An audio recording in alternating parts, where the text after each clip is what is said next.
saat PKS melewati perjalanan untuk memutuskan, PKS melewati jalan perjuangan yang juga tidak mudah.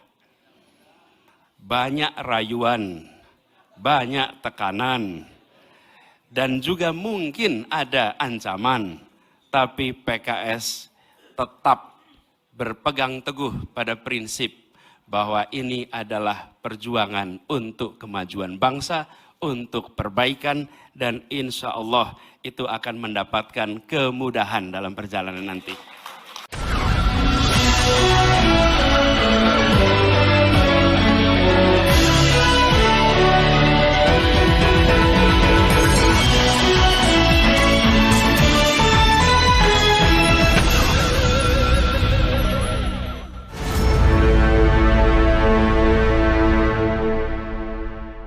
Assalamualaikum warahmatullahi wabarakatuh. Kembali berjumpa dengan saya, Herzs bin Arif dari Forum News Network.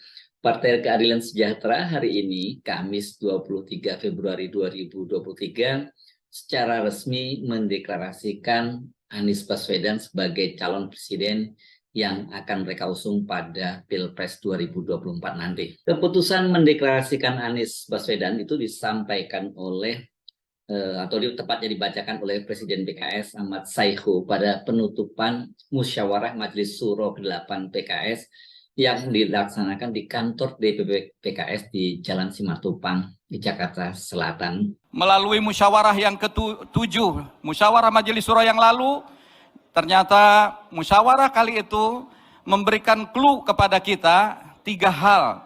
Yang pertama, bahwa sosok yang akan diusung oleh Partai Keadilan Sejahtera sebagai bakal calon presiden adalah harus memiliki pertama berkarakter nasionalis religius.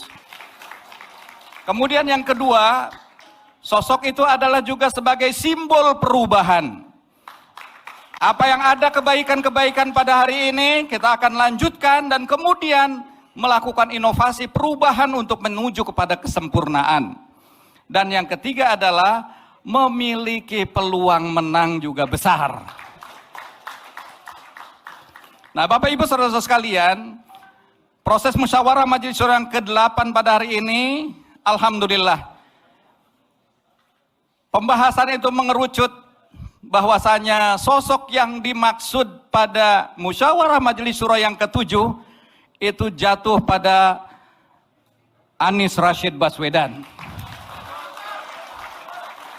Kami memandang bahwa 3 parameter yang menjadi guidance pada musyawarah Majelis Syuro yang ke-7 itu dimiliki oleh Bapak Anies Rashid Baswedan PhD. Yang pertama, Saudara Anies Rashid Baswedan adalah sosok pemimpin yang memiliki karakter nasionalis religius. Kita menyaksikan bahkan mungkin beliau punya darah birunya karena kakek beliau adalah seorang pahlawan nasional, A.R. Baswedan.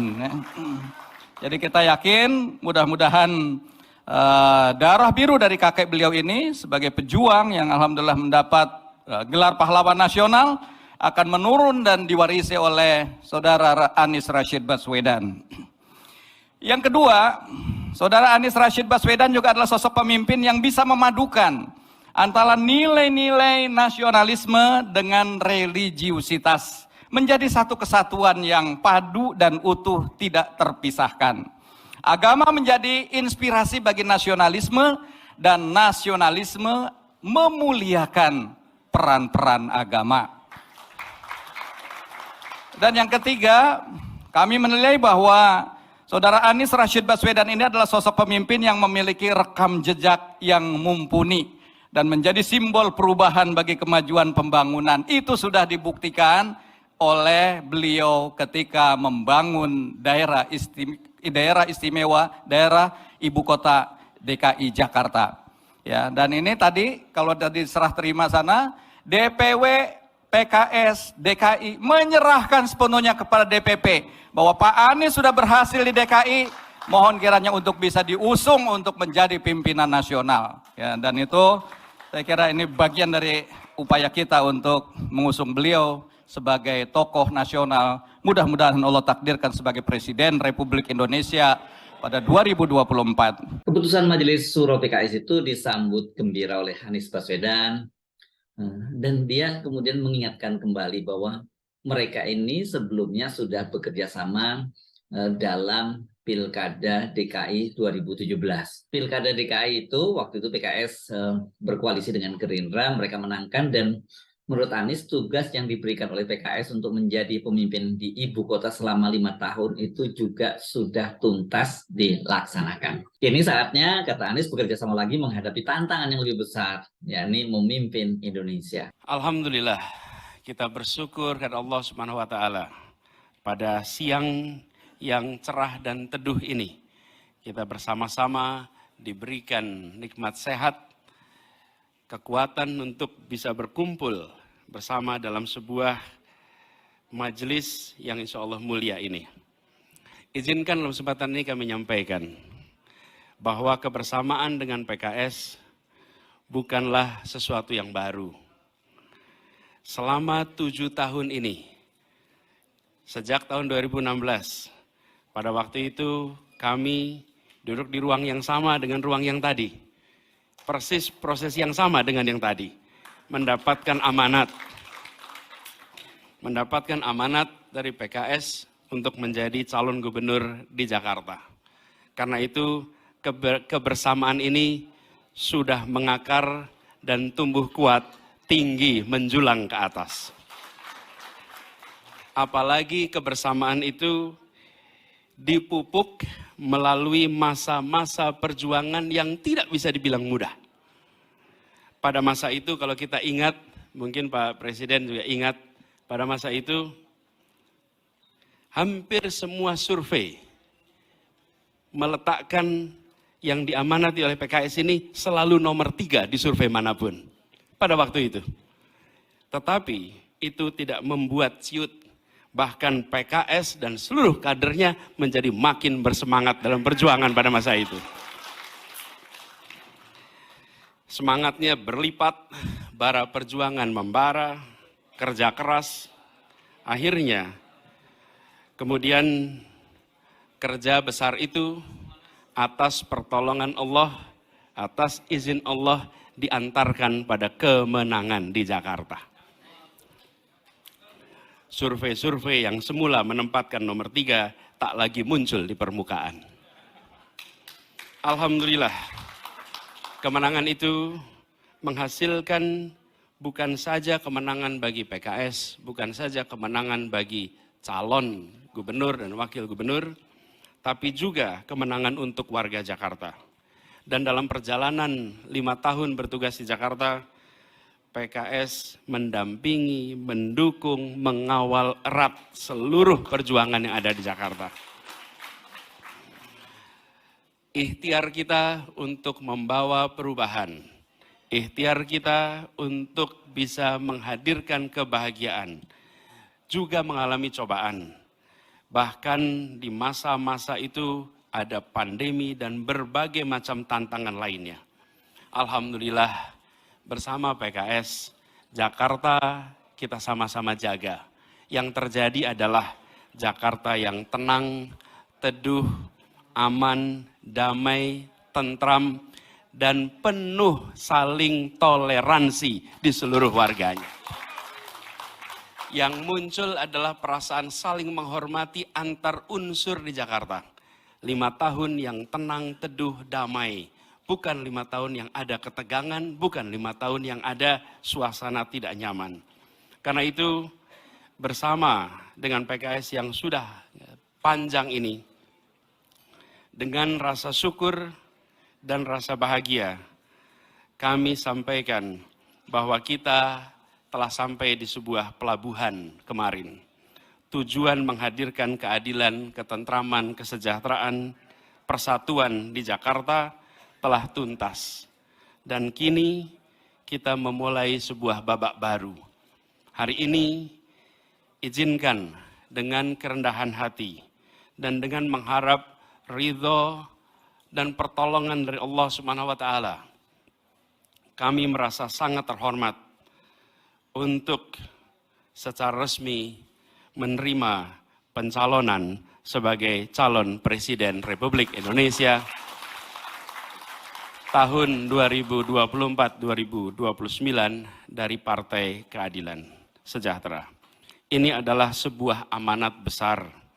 Ini adalah sebuah amanat yang akan kami emban dengan teguh dan siap untuk bekerja keras, siap untuk bekerja erat dengan partai-partai pengusung yang sudah dan akan bergabung di dalam sebuah ikhtiar untuk memajukan Indonesia, membawa perubahan bagi perbaikan. Bismillah, perjalanan ini insya Allah menjadi perjalanan yang mendapatkan ridho dari Allah. Saat PKS melewati perjalanan untuk memutuskan, PKS melewati jalan perjuangan yang juga tidak mudah. Banyak rayuan, banyak tekanan, dan juga mungkin ada ancaman. Tapi PKS tetap berpegang teguh pada prinsip bahwa ini adalah perjuangan untuk kemajuan bangsa, untuk perbaikan, dan insya Allah itu akan mendapatkan kemudahan dalam perjalanan nanti. Karena itu izinkan kami menyampaikan apresiasi yang amat tinggi kepada PKS yang teguh menempuh jalan perjuangan ini. Insya Allah akan bersama kita semua, akan berjuang bersama menuju jalan keadilan. Dan insya Allah, Allah akan selalu mengiringi perjuangan kita. Terima kasih, izinkan kami sampaikan kepada seluruh jajaran, dari mulai ketua, para wakil, sekretaris, dan anggota Majelis Syuro yang saya hormati. Terima kasih kepada seluruh jajaran DPP, kepada para kader, pada relawan, dan seluruh pendukung PKS. Mari kita memulai sebuah perjalanan baru. Sebuah perjalanan yang insya Allah akan bisa mengantarkan kita kepada Indonesia yang lebih baik. Semoga perjuangan ini akan mendapatkan kemudahan tuntas sampai tujuan. Biiznillah. Izinkan saya membaca pantun di akhir, boleh ya? Keadilan adalah mimpi setiap insan. Sejahtera adalah muara perjuangan. Bersama PKS kita bergandengan tangan, menang bersama rakyat, tuntaskan tujuan. Terima kasih, kurang lebih mohon dimaafkan. Wallahu muwaffiq ila aqwamit thoriq, billahi taufiq wa hidayah. Assalamualaikum warahmatullahi wabarakatuh. Waalaikumsalam warahmatullahi wabarakatuh. Secara umum pidato Anies sesungguhnya cukup standar. Dia menerima mandat tugas PKS bersama partai koalisi untuk maju pada Pilpres 2024. Yang menarik, Anies Baswedan itu mengingatkan bahwa keputusan PKS untuk sampai pada satu kata yes mendukung Anies sebagai capres pada Pilpres 2024 itu tidak mudah. Anies membongkar fakta bahwa PKS menghadapi rayuan, tekanan, bahkan ancaman. Tapi PKS tetap konsisten, akhirnya tetap mencalonkan dia sebagai calon presiden. Siapa yang merayu, siapa yang menekan, dan siapa yang mengancam itu tidak disebutkan oleh Anies Baswedan. Dia kelihatannya cukup mahfum dengan menyebut itu saja, pasti publik sudah tahu siapa sesungguhnya. Presiden PKS Ahmad Saihu juga tampaknya tidak mau membuka dan memperpanjang siapa yang merayu, menekan, bahkan mengancam PKS. Secara diplomatis dia menyatakan bujukan, rayuan itu dalam dunia politik merupakan hal yang biasa. Dengan deklarasi dari PKS berarti dari 3 parpol koalisi perubahan sudah 2 partai yang mendeklarasikan ya. Yang pertama, ini paling pertama adalah Nasdem pada tanggal 3 Oktober 2022 lalu, dan sekarang ini PKS. Saya kira tinggal Demokrat yang belum, tapi itu pun saya kira hanya soal formalitas saja, karena kan sebelumnya Ketua Umum Partai Demokrat Agus Harimurti Yudhoyono sudah membuat press release bahwa partai mereka secara resmi akan mendukung Anies pada Pilpres 2024. Sekarang kan tinggal kapan ketiga partai itu melakukan deklarasi bersama. Saya kira ini yang banyak ditunggu-tunggu. Termasuk juga memutuskan siapa yang akan mereka usung menjadi calon wakil presiden mendampingi Anies Baswedan. Saya Sunul Aris, sampai jumpa lagi. Wassalamualaikum warahmatullahi wabarakatuh.